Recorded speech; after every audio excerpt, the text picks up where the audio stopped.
आज संपूर्ण हिंदी का ऑब्जेक्टिव हम लोग कंप्लीट करेंगे। क्लास 12 में जो हिंदी चैप्टर्स है, जो हिंदी का जो बुक है, उसमें 100 नंबर एग्जाम में आता है। अगर इस वीडियो को आप देख लेते हैं ना तो संपूर्ण ऑब्जेक्टिव आपका कंप्लीट होगा। यानी पूरे चैप्टर का ऑब्जेक्टिव इस प्रकार बताया गया है कि इसको पढ़ने के बाद सारा ऑब्जेक्टिव आपका एग्जाम का कंप्लीट हो जाएगा।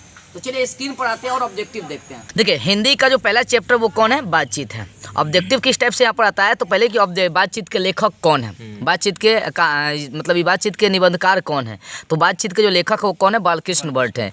इनसे देखो ये जो चैप्टर्स है इसके लेखक का जन्म मृत्यु ये सब जो ऑब्जेक्टिव बनाया गया है सब एग्जाम में आया हुआ है और बहुत ही इंपॉर्टेंट चैप्टर वाइज आपका है। तो बातचीत के लेखक कौन है, बालकृष्ण भट्ट। अगर आएगा तो मारिएगा। पूछता है बालकृष्ण भट्ट का जन्म कब हुआ, 23 जून 1844 को।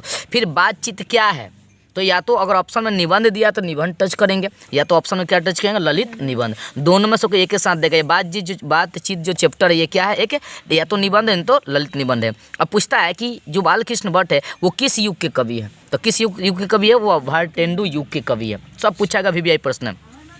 बालकृष्ण भट्ट के पिताजी का क्या नाम है, तो बेनी प्रसाद भट्ट है। और ये भी प्रश्न पूछा गया कि बालकृष्ण भट्ट के पिता पेशे से क्या थे, कौन सा काम करते थे, व्यापारी थे। ठीक है।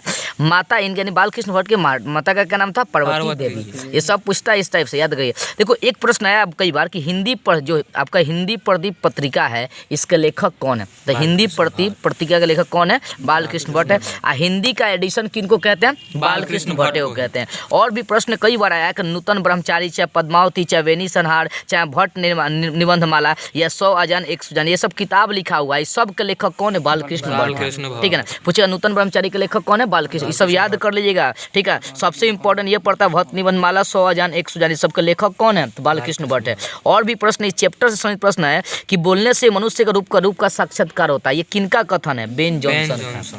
पूछेगा कि बोलने से मनुष्य के रूप का साक्षात्कार होता है, किसका कथन है, बेन जॉनसन का।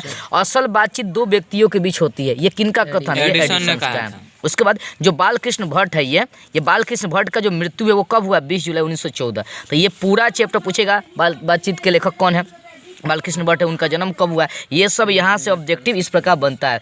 प्रश्न आप देखे भी होंगे कि बालकृष्ण भट्ट के पिता पेशे से क्या है, व्यापारी थे। तो ये प्रश्न बना देगा आपको, इस टाइप से पूरा याद कर लेना है कि पूछेगा हिंदी प्रदीप पत्रिका के लेखक कौन है, बालकृष्ण भट्ट है। हिंदी का एडिशन किनको कहते हैं, तो किनको कहते हैं हिंदी का एडिशन बालकृष्ण भट्ट को। तो यहाँ से ये सारा ऑब्जेक्टिव आपका चैप्टर वाइज है। दूसरा चैप्टर देखते हैं। देखो दूसरा चैप्टर उसने कहा था। उसने कहा था कहानी के लेखक कौन है, चंद्रधर शर्मा गुलेरी है। ठीक है। इनका जन्म कब, 7 जुलाई 1883 को। प्रश्न आता है कि चंद्रधर शर्मा गुलेरी का जन्म कब हुआ था, तो उसमें जो ऑप्शन होगा 7 जुलाई 1883 उसको टच करना है। अब आता है देखो पूछता उसने कहानी चंद्रधर शर्मा गुलेरी की कितनी कहानियां हैं, तो 3 कहानियां हैं। कौन कौन, सुखमय जीवन, बुद्ध का कांटा और उसने कहा था। और ये कछुआ धर्म भी है, लेकिन ये कहानी नहीं है, कुछ अलग है। पूछता कछुआ धर्म का लेखक कौन है, नहीं चंद्रधर शर्मा गुलेरी। बुद्ध के कांटा का लेखक, ये तो VVI है, जानिएगा। बुद्ध के कांटा का लेखक कौन है, चंद्र। उसने कहा था, ये देखो यहाँ पर लिखे क्वेश्चन 1915। इसका मतलब उसने कहा था जो कहानी था वो कब लिखा गया था, 1915 में। ठीक है। तो सुखमय जीवन, चाहे बुद्ध का कांटा, चाहे उसने कहा था, या कछुआ धर्म, सबके लेखक कौन है, चंद्रधर शर्मा गुलेरी। इनकी कितनी कहानियां थी, 3। ये जो था उसने कहा था, इसको फिल्म के रूप में किसने दिखाया था, विमल राव। ऑब्जेक्टिव पूछा गया है कि उसने कहा था कहानी को किसने फिल्म के रूप में पहली बार दिखाया, विमल राव। उसने कहा था ये कैसी कहानी है, तो एक कर्म प्रधान कहानी है। और ये कहाँ की कहानी है, तो अमृतसर से शुरू होता है ये कहानी। ठीक है। सूबेदारनी के इस जो कहानी है पढ़िएगा, तो इसमें सूबेदारनी नाम की एक लड़की है जिससे लहना सिंह को प्रेम रहता है। तो सूबेदारनी के पति का क्या नाम था, सूबेदार हजारा सिंह। और सूबेदारनी और हजारा सिंह दोनों के बेटा का क्या नाम था, बोधा सिंह। प्रश्न आता है कि सूबेदारनी के बेटा का क्या नाम था, बोधा सिंह। ठीक है। इस कहानी का सबसे मुख्य पात्र अगर देखिएगा तो कौन था, लहना सिंह था। ये लहना सिंह किस देश की तरफ से युद्ध लड़ रहा था, इंग्लैंड। तो यहीं से इतना ऑब्जेक्टिव आएगा, जानिएगा बस। ठीक है ना। अगला चैप्टर देखते हैं, साइड में देखो तीसरा चैप्टर है आपका संपूर्ण क्रांति। इसके लेखक कौन है, जयप्रकाश नारायण। ठीक है ना। ये जो चैप्टर्स है ये क्या है, एक सन भाषण है। पूछेगा संपूर्ण क्रांति किस विद्या से संबंध रखता है, तो भाषण या सन भाषण, एक ही भाषण देगा तो सन भाषण देगा। तो ये क्या है, सन भाषण। ये कब दिया गया था सन भाषण, 5 जून 1974। पूछेगा संपूर्ण क्रांति का नारा कब दिया गया था, 5 जून 1974। कहाँ दिया गया था, तो पटना के गांधी मैदान में दिया गया था। ठीक है। जयप्रकाश नारायण का जन्म कब हुआ, 11 अक्टूबर 1902। सबसे ज़्यादा लेखक का जन्म मृत्यु, वो जो चैप्टर वो निबंध है, कि कहानी है, वो आता है। उसके बाद आता है कि वो उनको कौन कौन सा उपाधि मिला, समझिएगा। तो इनका जन्म कब हुआ, जयप्रकाश नारायण का 11 अक्टूबर 1902। इनको जानते हैं एक और उपनाम दिया गया था, लोकनायक के नाम से किन्हें जानते हैं? जयप्रकाश नारायण। जयप्रकाश नारायण के बचपन का नाम क्या था? बाउल। और ये प्रश्न सब पूछता है। देखो, इनको दलाल कहा गया था, तो किस देश का दलाल कहा गया था? अमेरिका का दलाल कहा गया था। देखो, बिहार में जो संपूर्ण क्रांति था वो छात्र आंदोलन था। प्रश्न आता है छात्र आंदोलन का नेतृत्व किसने किया था? जयप्रकाश नारायण ने। चाहे संपूर्ण क्रांति का नेतृत्व किसने किया? जयप्रकाश। तो दोनों का छात्र आंदोलन या संपूर्ण क्रांति सबका नेतृत्व किसने किया? जयप्रकाश नारायण ने। जयप्रकाश नारायण के पिता का नाम पूछा एग्जाम में, हर्षु दयाल। माता का नाम फुलरानी देवी। इनकी पत्नी था प्रभावती देवी। और ये प्रभावती देवी किसकी पुत्री थी? ब्रज किशोर प्रसाद की पुत्री। ये प्रश्न आया है कि जयप्रकाश नारायण की पत्नी का क्या नाम था और वो किसकी पुत्री थी? पूछा है 2 नंबर में। तो जयप्रकाश नारायण की पत्नी का नाम प्रभावती देवी और ये ब्रज किशोर प्रसाद की पुत्री थी। ठीक, आगे देखो, यहाँ से प्रश्न समझते हैं, कुछ चैप्टर की बातें हैं। देखो, जो जयप्रकाश नारायण थे वो 1922 में कहाँ गए थे? अमेरिका गए थे।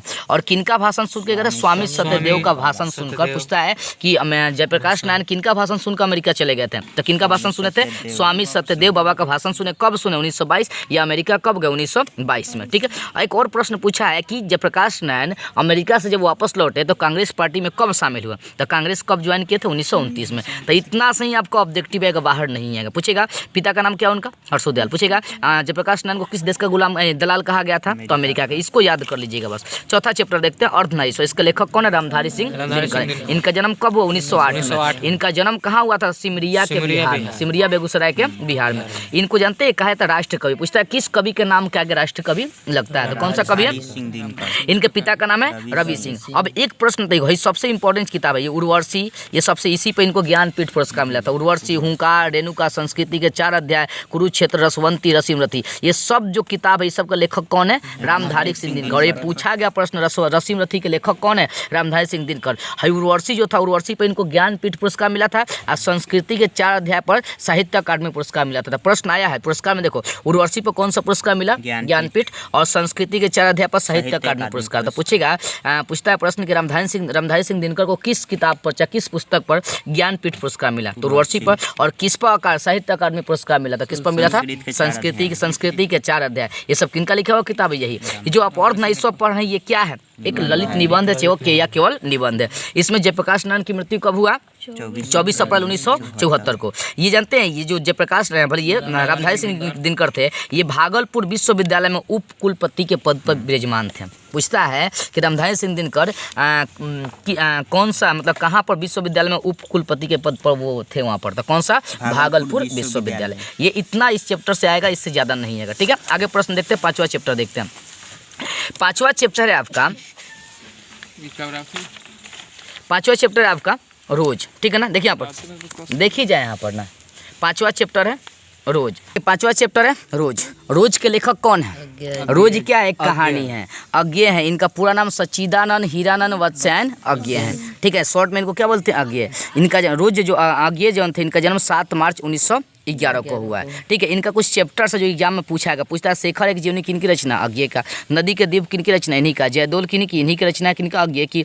कोठरी के बाद किनकी रचना? अज्ञेय की। तार सप्तक, ये तो भी यही पढ़ता है। ये तार सप्तक किनकी रचना है? अज्ञेय की। मतलब सच्चिदानंद हीरानंद वत्सयायन अज्ञेय। ठीक है, इनका पूरा नाम क्या था? इनको शॉर्ट में आगे लेंगे। पूरा नाम था सच्चिदानंद हीरानंद वत्सयायन अज्ञेय। पूरा नाम क्या? सच्चिदानंद हीरानंद वत्सयायन अज्ञेय। इनके पिता का नाम था हीरानंद शास्त्री, माता का नाम था बेंती देवी। और इनका मृत्यु कब हुआ? तो 4 अप्रैल 1987 को। कहाँ हुआ था? नई दिल्ली में। ठीक है, प्रश्न आता है कि सच्चिदानंद हीरानंद वत्सयायन का मृत्यु कहाँ हुआ था? नई दिल्ली में। कब हुआ था? 4 अप्रैल 1987 को।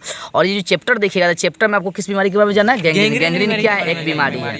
इनका मुख्य पात्र अगर देखिएगा रोज कहानी का, तो कौन है? मालती। मालती के बेटे का क्या नाम था? टीटी। प्रश्न आता है कि मालती के बेटे का क्या नाम था? टीटी। रोज कहानी का मुख्य पात्र कौन है? मालती है। गैंग्रीन क्या? एक बीमारी है। लेखक का मृत्यु कब हुआ? तो इतना हुआ। ये सब इस टाइप से आपको ऑब्जेक्टिव आने वाला, ध्यान दीजिएगा लोग। ठीक है, आगे देखते हैं 6ठा चैप्टर। एक लेख और एक पत्र है। ठीक है, इस एक लेख और एक पत्र का लेखक कौन है? भगत सिंह। इनका जो मृत्यु है, जन्म कब हुआ? 28 सितंबर 1907 को। कब? पूछता है कहाँ जन्म भगत सिंह का हुआ है? किस प्रदेश में? तो पंजाब में। इनके पिता का नाम था सरदार किशन सिंह, माता का नाम था विद्यावती देवी। इनका जो संपूर्ण परिवार था वो क्या था? स्वतंत्रता चाहे स्वाधीनता सेनानी था। और इनका जो पूरा परिवार था, किनके आश्रम में किनके साथ मिलकर काम कर रहा था? लाला लाजपत राय के सहयोगी थे। पूछता है कि भगत सिंह का पूरा परिवार किसके सहयोगी थे? तो लाला लाजपत राय के। आगे है करतार सिंह सराबा का फोटो। जो भगत सिंह थे वो करतार सिंह सराबा का फोटो हमेशा अपने पॉकेट में रखते थे। पूछता है कि भगत सिंह किनका फोटो अपने पॉकेट में हमेशा रखते थे? कौन थे? करतार सिंह सराबा का। आगे सुंदर मृत्यु किसको कहा गया? तो देश के बदले जो फांसी दी जाती है ना उस मृत्यु को भगत सिंह क्या बोलते हैं? सुंदर। प्रश्न आता भी है, पूछता है प्रश्न पूछता है कि भगत सिंह के हिसाब से सुंदर मृत्यु किसे कहा गया? तो देश के बदले जो दी जाती है फांसी उसको सुंदर मृत्यु कहते हैं। आत्महत्या एक कायरता है, चाहे घृणित अपराध है, ऐसा किसने कहा है? तो भगत सिंह ने। इनकलाब जिंदाबाद का नारा किसने दिया? भगत सिंह ने। ठीक है, तो ये पूरा चैप्टर, इस चैप्टर में इतना ही ऑब्जेक्टिव आएगा। पूछेगा सुंदर मृत्यु किसे कहा गया है, या भगत सिंह किनका फोटो रखते थे, या भगत सिंह का मृत्यु कब हुआ, जन्म कब हुआ, उनके पिता का क्या नाम था, यही सब आपका ऑब्जेक्टिव आने वाला है। ठीक है, 7वां चैप्टर देखिए जिससे बहुत ऑब्जेक्टिव कम आता है। ओ सदा नीरा। 7वें चैप्टर का नाम है ओ सदा नीरा। इसके लेखक है जगदीश चंद्र माथुर। इनका जन्म कब हुआ? तो 16 जुलाई 1917 को। ये जो ओ सदा नीरा है, मतलब ये जो रचना है ओ सदा, देखो मतलब इनकी अगर देखी जाए जगदीश चंद्र माथुर का, तो ओ मेरे सपने, मेरी बांसुरी, बोलते क्षण, वैशाली महोत्सव। पूछता वैशाली महोत्सव का किसने बीजारोपण किया था? तो वैशाली महोत्सव का जगदीश चंद्र माथुर ने। ठीक है, ओ मेरे सपने के लेखक कौन है? जगदीश चंद्र माथुर। मेरी बांसुरी के लेखक कौन है? जगदीश चंद्र माथुर। ये बोलते हुए, देखो ना, बोलते क्षण, ये बोलते हुए क्षण के लेखक कौन है? और जो पूछता ओ सदा नीरा किससे लिया गया? तो ओ सदा नीरा इसी बोलते क्षण से ही लिया गया। बोलते क्षण एक बड़ा किताब है, ग्रंथ, उसका छोटा सा भाग उठाया गया ओ सदा नीरा। ठीक है, उसके बाद देखिएगा मृत्यु कब हुआ था जगदीश चंद्र माथुर का? 14 मई 1978 में। ये जानते हैं इस चैप्टर में किस नदी, जो ओ सदा नीरा चैप्टर है, इसमें कौन सी नदी का आश्रय लेकर लिखा गया है? तो गंडक नदी को इसमें क्या कहा गया? चंचला कहा गया, ओ सदा नीरा कहा गया। और जो ओ सदा नीरा है वो किस चैप्टर से लिया गया? तो बोलते क्षण से। प्रश्न आता भी है। ठीक है, अब ये ओ सदा नीरा क्या? एक यात्रा वृत्तांत है, या इसको अगर यात्रा वृत्तांत नहीं देगा तो क्या देगा ऑप्शन में? ललित निबंध। तो क्या मारी जाएगी? ललित निबंध। ठीक है, अब 8वां चैप्टर देखिए सर। देखिए 8वां चैप्टर है सिपाही की माँ। देखिए सिपाही की माँ के लेखक कौन है बाबू? देखो यहाँ पर मोहन राकेश है। इनका जन्म को 8 जनवरी 1925 को। पूछता है, प्रश्न पूछा मोहन राकेश के बचपन का क्या नाम था? तो मोहन राकेश के बचपन का मदन मोहन गुलामी या मुगलानवी कह सकते हैं। ठीक है, बचपन का नाम क्या था? मदन मोहन मुगलानी भी बोलते हैं और गुलामी भी कहते हैं। इनके माता का नाम था बच्चन कौर, पिता का नाम था करमचंद मुगलानी। ठीक है, ये जो पढ़ना है सिपाही की माँ, ये क्या है? एकांकी है। और ये कहाँ से लिया गया? पूछेगा सिपाही की माँ कहाँ से लिया गया? तो अंडे के छिलके से लिया गया। अंडे का छिलके जो किताब है, इसके भी लेखक कौन है? मोहन राकेश। और उसी का छोटा भाग उठाया गया सिपाही की माँ। तो सिपाही की माँ क्या है? एकांकी है। और ये कहाँ से लिया गया सिपाही की माँ? तो अंडे के छिलके से लिया गया। ठीक है ना। अब इनकी रचनाओं में देखते हैं, जो प्रश्न आता है कि इंसान के खंडहर के लेखक कौन है? मोहन राकेश। पूछता है एक और जिंदगी के लेखक कौन है? मोहन राकेश। वारिस के लेखक कौन है? मोहन राकेश। ये प्रश्न आता है। और इस कहानी जो सिपाही की माँ एकांकी है, इसका मुख्य पात्र कौन है? बिस्नी है। इसका अगर मुख्य पात्र देखी जाएगी बिस्नी है। उसके बाद मुन्नी है। सबसे मुख्य पात्र इसमें शुरू से अंत कौन छाया? बिस्नी है छाया हुआ है। ठीक, इतना आएगा इस चैप्टर से। आगे देखते हैं प्रगीत और समाज। इसके लेखक आपको पता होगा नामवर सिंह। नामवर सिंह का जन्म 28 जुलाई 1927 को। इनके पिता का नाम था नगर सिंह। माता, इनका जो गुरु, माता का नाम नहीं दिया, गुरु का नाम पूछा है कि नामवर सिंह के गुरु का नाम कौन था? हजारी प्रसाद द्विवेदी। ठीक है, अब रचनाओं की बात करते, पूछे कविता का नए प्रतिमान। इसके लेखक कौन है? नामवर सिंह है। हाई प्रश्न भी आई, कई बार पूछा। वाद विवाद संवाद के लेखक कौन है? नामवर सिंह। आप लोग कई बार बताया भी होंगे शायद। वाद विवाद संवाद के लेखक कौन है? नामवर सिंह। ये देखो, ये जो है ना, ये जो निबंध है, ठीक है ना, लेकिन किस टाइप का निबंध है? तो ये आलोचनात्मक निबंध है। अगर ऑप्शन होगा आलोचनात्मक, अगर देखो कोई चीज़ नहीं दिया, खाली ऑप्शन में निबंध दिया है तो खाली निबंध टच करेंगे। ठीक है, लेकिन अगर आलोचनात्मक निबंध दिया तो ये टच करेंगे। ये जो प्रगीत और समाज है क्या है? ये आलोचनात्मक निबंध है। यह जो प्रगीत और समाज है वाद विवाद संवाद से लिया गया। पूछेगा प्रगीत और समाज किसका अंश है, चाहे किससे संकलित है? तो किससे संकलित है? वाद विवाद संवाद से। इस चैप्टर से इतना ही ऑब्जेक्टिव अभी तक आया है, कभी नहीं पूछा। इसी से पूछेगा लेखक का जन्म कब हुआ, इनके गुरु नामवर सिंह के गुरु का नाम क्या था, या पूछेगा वाद विवाद संवाद के लेखक कौन है, या पूछेगा प्रगीत और समाज कहाँ से लिया गया? तो वाद विवाद संवाद से। ठीक है, 10वां चैप्टर देखिए कौन है? जूठन। जूठन के लेखक है ओम प्रकाश वाल्मीकि। इनका जन्म जो है 30 जून 1950 को। ये क्या है? ये कहानी भी नहीं है, ये केवल आत्मकथा है। ठीक है ना। कहानी के मुख्य पात्र कौन कौन है? कालीराम हेडमास्टर है। और एक प्रश्न आया भी है कि माया किस कहानी का पात्र है? माया एक लड़की है। तो माया जो है ना, इसी जूठन का जो आपको चर्चा नहीं की, लेकिन पूछा हुआ है 2024 के फर्स्ट सिटिंग में पूछा हुआ है। तो माया किस कहानी की पात्र है? जूठन की है। ठीक है, जूठन एक प्रश्न आया है कि जूठन क्या है? तो एक दलित आत्मकथा है, लेकिन क्या है? एक दलित आत्मकथा है। ठीक है, इसमें एक और 3 को प्रश्न आता है, देखिए वहाँ पर 1995 में ओम प्रकाश वाल्मीकि को कौन सा सम्मान मिला था? परिवेश सम्मान। 1996 में जयप्रकाश नारायण को जय श्री सम्मान और 2000 ईस्वी में कथाक्रम सम्मान। ये 2024 के फर्स्ट सिटिंग में पूछा गया प्रश्न है कि 1995 में ओम प्रकाश वाल्मीकि को कौन सा सम्मान मिला था? तो परिवेश सम्मान मिला था। प्रश्न आएगा आपका कि 1996 में ओम प्रकाश वाल्मीकि को कौन सा सम्मान मिला? जय श्री सम्मान। प्रश्न आ सकता है 2000 ईस्वी में ओम प्रकाश वाल्मीकि को कौन सा सम्मान मिला? कथाक्रम सम्मान। ठीक है, आगे देखते हैं। 11वां चैप्टर्स क्या? हंसते हुए मेरा अकेलापन। इसके लेखक कौन है? मल्यज है। जो मेरा हंसते हुए अकेलापन है ना, ये एक डायरी है। क्या है? डायरी है। ठीक है, तो इसके लेखक कौन है? मल्यज है। मल्यज का जन्म कब? 1935 में। ये प्रश्न इस बार पूछा गया 2024 में कि मल्यज का जन्म कब हुआ था? ऑप्शन 1935 मारिएगा। इनका जो मल्यज का वास्तविक नाम था भरत सिंह श्रीवास्तव, और इसको भी इस बार के लिए मारिए। पूछेगा मल्यज का पूरा नाम क्या है? वास्तविक रियल में उनका नाम क्या? तो भरत जी श्रीवास्तव। ये क्या है? तो एक डायरी है। इनकी रचनाओं की बात करते हैं, संवाद और एकालाप। पूछेगा इसके लेखक कौन है? तो मल्यज है। पूछेगा जख्म प्रधु लेखक, इसके लेखक कौन है? मल्यज है। कविता से साक्षात्कार, इसके भी लेखक कौन है? मल्यज। याद रखिएगा। ठीक, देखिए 12वां चैप्टर है तिरिच। पता होगा तिरिच के लेखक कौन है? उदय प्रकाश। इनका जन्म 1 जनवरी 1922 को हुआ है। अब देखिए जो तिरिच है वो क्या है? एक कहानी है। ठीक है, तो तिरिच मतलब इनका कहानी अगर देखते हैं तो ये तिरिच कहानी हो गया। और ये प्रश्न पूछा भी है, अरेबा परेबा किस विद्या से संकलित है? तो अरेबा परेबा भी क्या? एक कहानी है। चाहे पूछेगा दरियाई घोड़ा क्या? एक कहानी है। पूछेगा पीली छतरी वाली लड़की भी क्या? एक कहानी है। इन सब का लेखक कौन है? उदय प्रकाश। तिरिच के लेखक उदय प्रकाश, अरेबा परेबा का लेखक उदय प्रकाश, दरियाई घोड़ा का लेखक उदय प्रकाश, पीली छतरी वाली लड़की के लेखक कौन है? उदय प्रकाश। देखो बाबू पीटे लगाओ। तिरिच क्या है? एक विस्खापर है। वो किसके समान है? जानवर। प्रश्न पूछता है तिरिच क्या है? एक विस्खापर है। ऑप्शन होगा विस्खापर मरेगा, जानवर को जानवर मरेगा। ये देखो उदय प्रकाश के पिता का नाम था श्री प्रेम कुमार सिंह, इनके माता का नाम था गंगा देवी, और जो लेखक है इस कहानी में जो उदय प्रकाश है उनके मित्र का क्या नाम था? थानू। पूछता है कि लेखक के मित्र का क्या नाम है? थानू। तो ऑब्जेक्टिव आएगा उदय प्रकाश का जन्म कब हुआ? पूछेगा अरेबा परेबा का लेखक कौन है? हाई पूछा गया प्रश्न 2024 में कि अरेबा परेबा किस विद्या से संबंधित है? इसी का आंसर लिख दिए। ये सब क्या है? इसमें कहानी है। इस सब का लेखक कौन है? उदय प्रकाश। अब देखो गद्य खंड का अंतिम चैप्टर हम लोग पढ़ते हैं 13वां, जिसका नाम क्या है? शिक्षा। शिक्षा का लेखक है जय कृष्ण मूर्ति। जय कृष्ण मूर्ति का पूरा नाम पूछा हुआ एग्जाम में, क्या? जीहू कृष्ण मूर्ति है। इनका जन्म कब हुआ? 12 मई 1895 को। इनका माता का नाम था, ये पूछा गया प्रश्न, संजीवम्मा। पिता का नाम था नारायण जिद्दू। और ये क्या है? तो शिक्षा एक भाषण है। ठीक है, याद है शिक्षा जो चैप्टर्स पढ़ना है क्या है? एक भाषण। ठीक है, इस तरह से आपका 13 को चैप्टर कंप्लीट हुआ गद्य खंड का। अब शुरुआत करते हैं काव्य खंड, क्योंकि कविता वाला खंड में भी हमें पढ़ना है, 13 को चैप्टर पढ़ना है। तो काव्य खंड का पहला चैप्टर क्या? करबक है। करबक के कवि कौन है? मलिक मोहम्मद जायसी। इनका जन्म 1492 में। हाई प्रश्न किया हुआ कि मलिक मोहम्मद, शॉर्ट देखो एग्जाम में जब भी देखा तो पूरा नाम नहीं, खाली हाई लिखता है कि जायसी का जन्म कहाँ हुआ है? तो जायस कब्र अमेठी में, जो कहाँ पड़ता है? वर्तमान उत्तर प्रदेश में पड़ता है। ठीक है ना, ये पूरा नाम देता है जायस, जायसी से ही निकला है जायस। जायस एक गाँव है। ठीक, इनका जन्म कब हुआ? 1492 में। मृत्यु कब हुआ? 1548 में। जो पूछेगा कि प्रेम का पीर कवि किनको कहते हैं, बताएं कौन है? मलिक मोहम्मद। इनको प्रेम का पीर कवि कहते हैं। ये जो था ना, पूछता है कि किस परंपरा के कवि मलिक मोहम्मद जायसी? तो प्रेमाख्या परंपरा के कवि है। अरे प्रेम का पीर वही प्रेमाख्या। किस मार्ग के कवि है? तो प्रेम मार्गी कवि है। ठीक है, प्रेम से समय थी अपनी कविताएं सब लिखे थे। जायसी जो है अपने एक आंख की तुलना किससे किए थे? आपको बताया है किससे? ये प्रश्न आया है कि जायसी अपनी एक आंख की तुलना किससे की है? दर्पण से। इनके पिता का क्या नाम था? मलिक शेख ममरेज। ये प्रश्न इस बार पूछा गया कि जायसी के पिता का क्या नाम था? तो मलिक शेख ममरेज। इनकी रचनाओं को पूछेंगे पद्मावत, अखरावत, चित्ररेखा और कहरनामा। इन सब के लेखक कौन है? मलिक मोहम्मद जायसी। दूसरा चैप्टर देखते हैं इसका।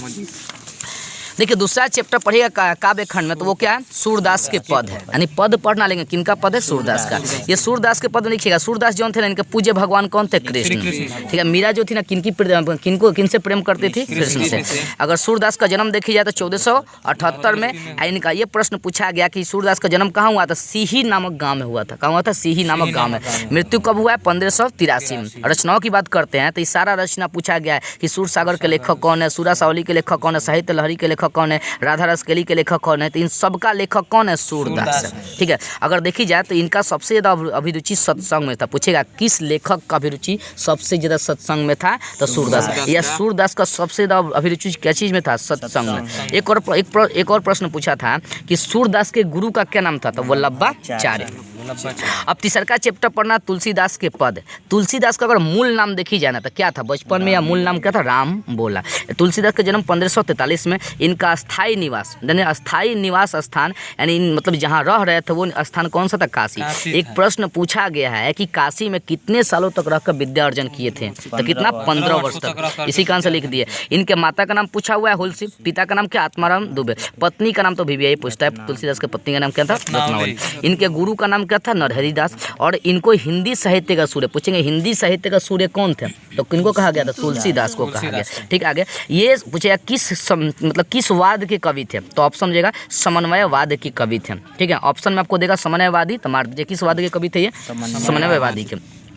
इन्होंने अपने युग की अवधि मतलब ये जो था ना अपने ज़माने की जहाँ पर थे वहाँ पर दो भाषा को अपनाए थे। कौन कौन सा, अवधि और ब्रज। प्रश्न पूछा है कि अपने युग में कौन कौन से भाषाओं का अध्ययन किए थे, चाहे किताब लिखने का काम किए, तो अवधि और ब्रज भाषा। इनकी रचनाएं जो एग्जाम में बहुत बार पूछता है कि रामचरितमानस के लेखक कौन है, हनुमान, देखो रामचरितमानस के लेखक कौन है, तुलसीदास। हनुमान बाहुक के भी लेखक कौन है, तुलसीदास। प्रश्न एक आया था कि हनुमान बाहुक में कितने छंद हैं, तो कितने, 44। देखो विनय पत्रिका के लेखक कौन है, तुलसीदास है, लेकिन विनय पत्रिका किस भाषा में लिखा गया था, ब्रज भाषा या अंतर्वेशी भाषा भी कहा था, ब्रज का दूसरा नाम है। बड़वे रामायण के लेखक कौन है, तुलसीदास। राम लल्ल नाचू के लेखक कौन है, तुलसीदास। जानकी मंगल के लेखक कौन है, तुलसीदास। हाई पूछा गया प्रश्न गीतावली के लेखक कौन है, तुलसीदास। या कवितावली के लेखक कौन है, तुलसीदास। यहाँ जितना भी कविता चैप्टर्स है ना सब के लेखक कौन होंगे, तुलसीदास। हाई याद रखिएगा हनुमान बाहुक में कितने छंद हैं, 44। विनय पत्रिका किस भाषा में लिखा गया, ब्रज भाषा, ये पूछा गया प्रश्न है। अंत में प्रश्न है मृत्यु, तुलसीदास का मृत्यु कब हुआ, 1623 में।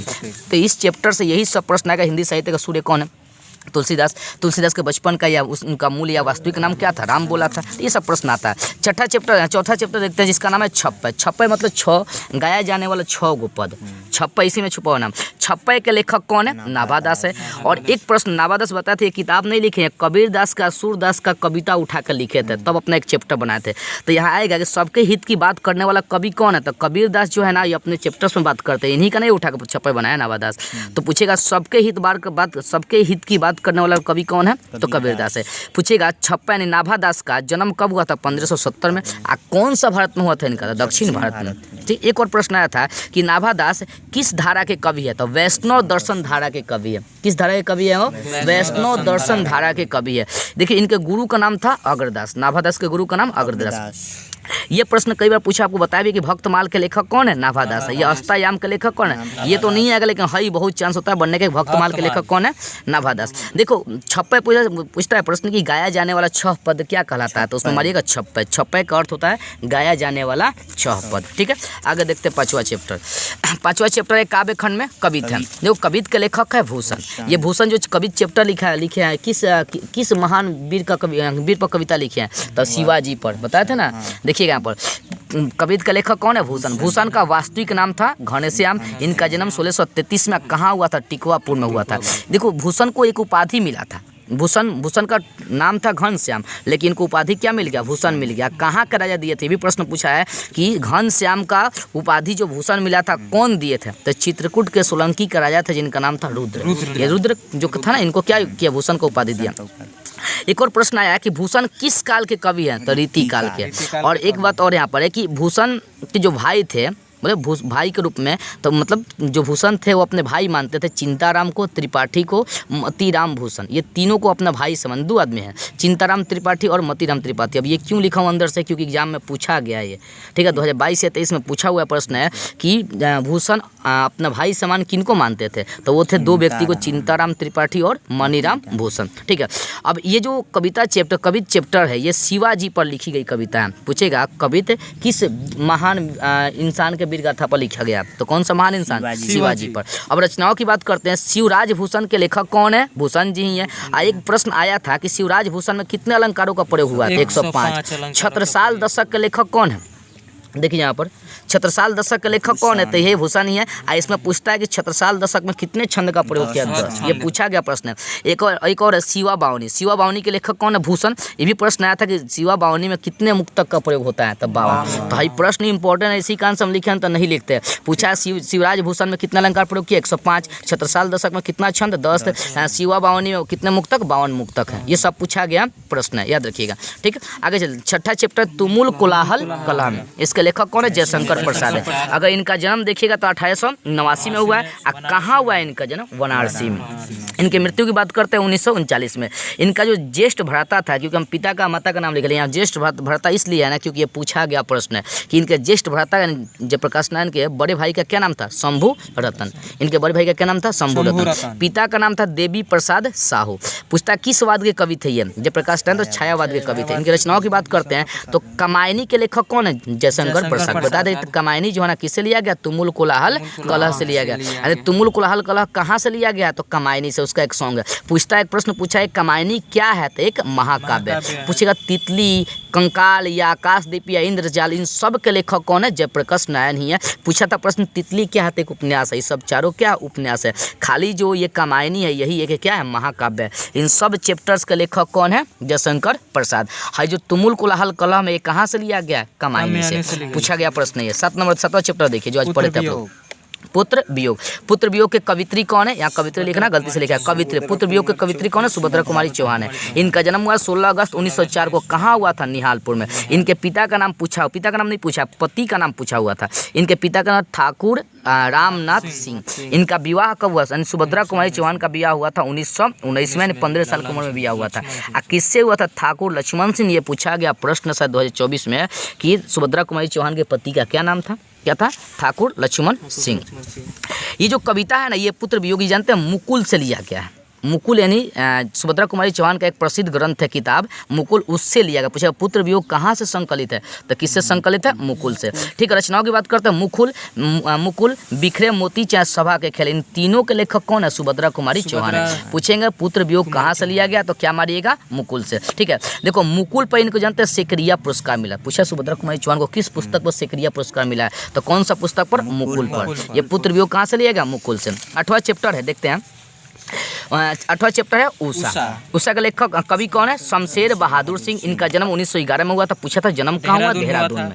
ठीक है, इनका मृत्यु कब? 1933 में। एक प्रश्न आया था कि ये जो 1993 ठीक है। अब ये प्रश्न आता है कि उषा चैप्टर किससे संबंधित है? तो जो उषा चैप्टर वो प्रकृति से संबंधित है। इनकी रचनाओं में आता है इतने पास अपने के लेखक कौन है? शमशेर बहादुर सिंह। बात बोलेगी के लेखक कौन है? शमशेर बहादुर सिंह। काल तुझसे होड़ है मेरी, इसके भी कवि कौन है? शमशेर बहादुर सिंह। इन सभी रचनाओं के लेखक कौन है? शमशेर। अभी तक सबसे ज्यादा प्रश्न ये आया है कि उषा जो चैप्टर्स है वो किस प्रकार का है? तो प्रकृति संबंधी चैप्टर है। या पूछेगा प्रकृति संबंधी चैप्टर कौन है? तो क्या मारेंगे? उषा मारेंगे। ठीक, आगे देखते हैं। 5 और चैप्टर बचा हुआ। 9वां चैप्टर देखिए। 9वां चैप्टर क्या है? जन जन का चेहरा एक। जन जन का चेहरा एक के लेखक है गजानन माधव मुक्ति बोध। ठीक है, एक बार प्रश्न पूछा है गजानन माधव मुक्ति बोध वो एमए किस भाषा में किए थे? तो हिंदी। याद देखिए एमए मतलब मास्टर ऑफ आर्ट्स होता है, यानी जो मास्टर का डिग्री लिए थे वो आर्ट्स में लिए थे। किस भाषा में लिए थे? वो हिंदी में। तो गजानन माधव मुक्ति बोध वो एमए किस भाषा में किए? हिंदी में किए। और किस विश्वविद्यालय से किए थे? भी पूछा गया नागपुर। यानी एमए जो किए थे वो हिंदी में, वो कौन सा विश्वविद्यालय? नागपुर विश्वविद्यालय। ये पूछा गया प्रश्न, तब क्वेश्चन में लिखिए। इनका जन्म हुआ था 13 नवंबर 1917 को। इनके पिता का नाम था माधव राज। इनका मृत्यु हुआ था 11 सितंबर 1964। ये जानते हैं ये प्रयोगवादी है। पूछेगा किस वाद के कवि हैं? गजानन माधव मुक्ति बोध। तो ये प्रयोगवादी कवि हैं। ठीक है, इनकी रचनाओं की बात करते हैं। कमायनी एक विचार। कमायनी केवल जयशंकर प्रसाद का है, लेकिन पूरा चैप्टर से कमायनी एक पुनर्विचार का लेखक कौन है? गजानन माधव मुक्ति बोध। कांट का सपना का लेखक कौन है? गजानन माधव मुक्ति बोध। चांद का मुंह टेढ़ा, इसके लेखक कौन है? गजानन माधव मुक्ति बोध। 10वां चैप्टर है अधिनायक। अधिनायक के कवि कौन है? रघुवीर सहाय। रघुवीर सहाय का जन्म कब हुआ है? 9 दिसंबर 1929 को। कहाँ हुआ है? लखनऊ में। इनके ये प्रश्न पूछा गया कि इनके पिता का नाम था रघुवीर सहाय का हरदेव सहाय। इनका मृत्यु कब हुआ? रघुवीर सहाय का मृत्यु कब हुआ? 1990 में। एक प्रश्न ये पूछा गया है कि जो रघुवीर सहाय है वो एमए किस भाषा में किए थे? तो याद देखिए एमए जो था ना अंग्रेजी भाषा में किए थे। कौन सा विश्वविद्यालय में? तो लखनऊ विश्वविद्यालय में किए थे। रघुवीर सहाय किस विश्वविद्यालय से वो एमए किए थे? कौन सा? लखनऊ विश्वविद्यालय। ठीक है, अब रचनाओं की बात करते हैं। पूछेंगे आत्महत्या के विरुद्ध, चाहे लिखेंगे लोग भूल गए हैं, चाहे सदियों का संताप, ये तीनों के लेखक कौन है? कवि कौन है? रघुवीर सहाय। आत्महत्या के विरुद्ध के कवि कौन है? रघुवीर सहाय। लोग भूल गए हैं के लेखक कौन है? रघुवीर सहाय है। ठीक है, या सदियों का संताप के लेखक कौन है? रघुवीर सहाय। आगे आइए, यहाँ देखो यह कविता आत्महत्या के विरुद्ध से ली गई। जो आप अधिनायक पढ़ रहे हैं ये कहाँ से लिया गया? तो आत्महत्या के विरुद्ध से लिया गया। प्रश्न ये आता है कि अधिनायक कहाँ से संकलित है? है तो कहाँ से आत्महत्या के विरुद्ध से संकलित है। अब बात करते हैं पुरस्कार के। इनको कुछ पुरस्कार मिला था। पूछता है कि लोग भूल गए हैं पे इन्हें कौन सा पुरस्कार मिला था साहित्य अकादमी। चाहे पूछेगा रघुवीर सहाय को साहित्य अकादमी पुरस्कार किस पर मिला था तो कौन सा लोग भूल गए हैं। ठीक है, अब चैप्टर में आइएगा तो चैप्टर का मुख्य पात्र कौन है, हरचरणा है। इस चैप्टर में जो पढ़िएगा कविता अधिनायक उसमें मुख्य पात्र कौन, हरचरणा। अब पूछा था कि हरचरणा कैसा कपड़ा पहना है तो फटा पुराना कपड़ा पहने हुए हैं। ये प्रश्न पूछा है कि अधिनायक में जो हरचरणा वो कैसे है तो फटा पुराना कपड़े पहने हुए हैं। ठीक है, 11वां चैप्टर देखिए। 11वां चैप्टर है प्यारे नन्हे बेटे को। इसके लेखक कौन है, विनोद कुमार शुक्ल। इनका अगर देखिए जन्म तो 1 जनवरी 1937 को हुआ था। कहाँ हुआ था तो राजनांद गांव के छत्तीसगढ़ में हुआ था। रचनाओं की अगर बात करते हैं तो कुछ रचनाएं जो था वो देखो, एगो लंबा ये पूरा रचना यहाँ से यहाँ तक ही है। वह आदमी नरम गरम कोट पहनकर चला गया विचार की तरह, और इसी पर यानी इसी से संकलित है। पूछेंगे प्यारे नन्हे बेटे को किस से संकलित किया गया तो क्या है, वह आदमी नया गरम कोट पहनकर चला गया विचार की तरह। ये किनकी रचना है तो विनोद कुमार शुक्ल का। थोड़ा लंबा टाइटल नाम दिए हैं कि वह आदमी नया गरम कोट पहनकर चला गया विचार की तरह। इसके लेखक कौन है, प्यारे विनोद कुमार शुक्ल। पूछेंगे प्यारे नन्हे बेटे को कहाँ से संकलित किया गया तो वह आदमी नया गरम कोट पहन के चला गया विचार की तरह, यहाँ से संकलित है। ठीक है, ये पूछेगा नौकर की कमीज के लेखक कौन है, विनोद कुमार शुक्ल। ये प्रश्न पूछेगा पेड़ पर कमरा के लेखक कौन है, विनोद कुमार शुक्ल। अब एक प्रश्न आया भी है कि पेड़ पर कमरा यानी पेड़ पर जो कमरा इनका लिखा गया किताब है ये किस भाषा में अनुवाद किया गया था। इनका विनोद कुमार शुक्ल का यही एक ऐसा था जिसको जानते हैं वो इतावली भाषा में क्या किया गया, अनुवाद किया गया था। ठीक है, अब सम्मान की बात करते हैं और है देखिएगा जो नौकर की कमीज है इस पर फिल्म बना था। यानी विनोद कुमार शुक्ल का है पेड़ पर कमरा कविता इटावली भाषा में लिखा गया। है नौकर की जो कमीज है इसको फिल्म के रूप में दिखाया गया था। जानते कौन दिखाया था, मनी कौल। प्रश्न पूछा गया, समझते हैं यहाँ पर देखिए। तो पूछेंगे वह आदमी नया गरम कोट पहन के चला गया विचार की तरह। इसके लेखक कौन है, विनोद कुमार शुक्ल। नौकर की कमीज के लेखक कौन है, विनोद कुमार शुक्ल। पेड़ पर कमरा के लेखक कौन है, विनोद कुमार शुक्ल। अच्छा, पेड़ पर कमरा किस भाषा में अनुवाद किया गया, इटावली। अब सम्मान की बात करते हैं। 1992 में जो विनोद कुमार शुक्ल थे उनको कौन सा पुरस्कार मिला, रघुवीर सहाय स्मृति पुरस्कार। पूछेगा 1992 में विनोद कुमार शुक्ल को कौन सा पुरस्कार मिला तो रघुवीर सहाय स्मृति पुरस्कार। 1997 में दयावती मोदी कवि शेखर सम्मान मिला और 1999 में साहित्य अकादमी पुरस्कार मिला। पूछेगा विनोद कुमार शुक्ल को साहित्य अकादमी पुरस्कार कब मिला था, 1999 में पूछा गया। इसी का आंसर लिखे, अंतर नहीं लिखते, ठीक है ना। अब देखिएगा नौकर की कमीज पर, नौकर की कमीज जो लिखा गया किताब इन्हीं का था, नौकर का कमीज विनोद कुमार शुक्ल का। तो नौकर की कमीज पर मनी कौल ने क्या किया, फिल्म बनाने का काम किया। तो पूछेगा विनोद कुमार शुक्ल के किस रचना पर फिल्म बनाया गया था तो रचना कौन सा, नौकर की कमीज। पूछेगा नौकर की कमीज पर किसने फिल्म बनाने का काम किया, किसने फिल्म पर दिखाया था तो कौन थे, मनी कौल। ठीक है ना, 11 हो गया। 2 और चैप्टर देख लिया जाए। 12वां चैप्टर है हार जीत के लेखक चाहे कवि है अशोक वाजपेयी। इनका जन्म हुआ है 16 जनवरी 1941 को। ये पूछा गया प्रश्न इसलिए है ना, देखो पूछा गया कि अशोक वाजपेयी का जन्म कहाँ हुआ था तो दुर्ग ऑप्शन दिया था, सिर्फ दुर्ग दिया था। क्या माने, दुर्ग मानेंगे गांव का नाम उनका। तो अशोक वाजपेयी का जन्म दुर्ग छत्तीसगढ़ में हुआ था। पिता का नाम था परमानंद वाजपेयी। पूछेगा अशोक वाजपेयी के पिता का क्या नाम था, परमानंद वाजपेयी। इनके माता का नाम था निर्मला देवी। ये क्या है, देखो ये ना तो कविता है और ना ही ये निबंध है, ये केवल गद्य गीत है। ये कविता का ही अंश है लेकिन गद्य ऐसा है जिसको गा सकते, गाया जाने वाला पद है। तो पूछेगा हार जीत क्या है तो एक गद्य गीत है और ये पूछा गया प्रश्न। रचनाओं की बात करते हैं। घास में डूबका आकाश, इसके लेखक कौन है, अशोक वाजपेयी। शहर अब भी संभावना, इसके भी लेखक कौन है, अशोक वाजपेयी। और ये कहीं नहीं वही, ये जो है ना इन्हीं की अशोक वाजपेयी की रचना है। एक और प्रश्न आया है कि हार जीत कहाँ से संकलित किया गया तो बताए हैं कहाँ से, कहीं नहीं वही से संकलित है। हार जीत जो कविता है ये कहाँ से संकलित है, कहीं नहीं वही से संकलित है। सबका लेखक कौन है, अशोक वाजपेयी है। अब देखिए अगर देखे जाए अशोक वाजपेयी का इनका मूल निवास स्थान जहाँ पर रहते थे वो स्थान था सागर के मध्य प्रदेश।